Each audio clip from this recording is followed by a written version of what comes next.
أعوذ بالله من الشيطان الرجيم. بسم الله الرحمن الرحيم. والفجر وليال عشر والشفع والوتر والليل إذا يسر هل في ذلك قسم لذي حجر والفجر وليال عشر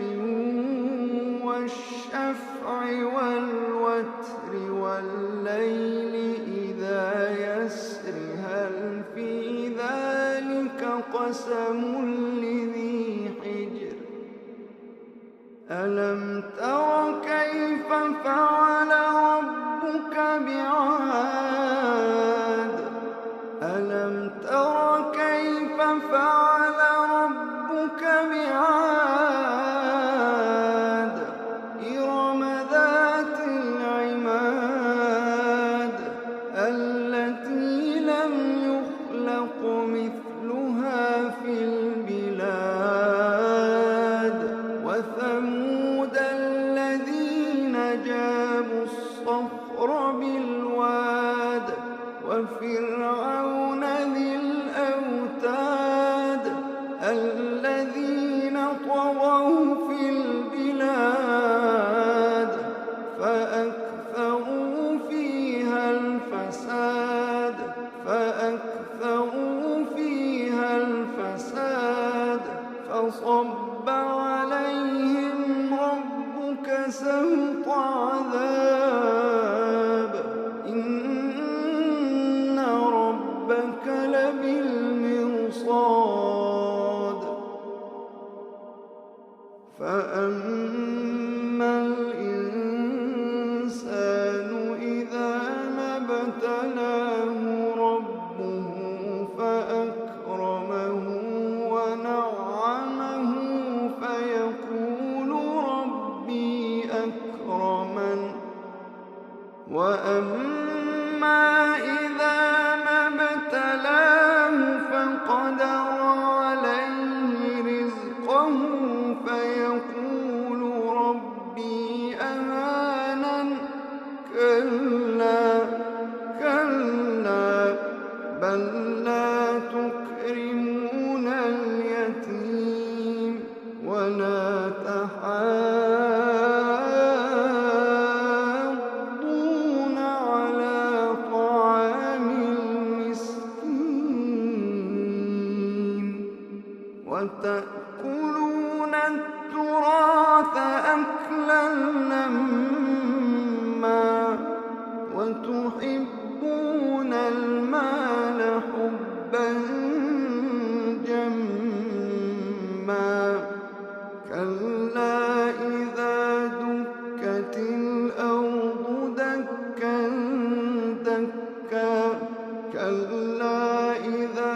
دكت الأرض دكا دكا وجاء ربك والملك صفا صفا وجيء يومئذ بجهنم يومئذ يتذكر الإنسان وأنى له الذكرى يقول يا ليتني قدمت لحياتي فيومئذ لا يعذب عذابه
فادخلي في عبادي وادخلي جنتي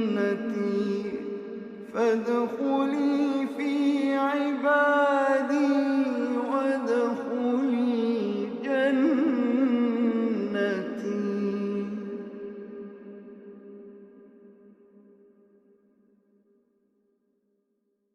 يا أيتها النفس المطمئنة ارجعي إلى ربك راضية مرضية فادخلي في عبادي فادخلي في عبادي فادخلي في عبادي فادخلي في عبادي فادخلي في عبادي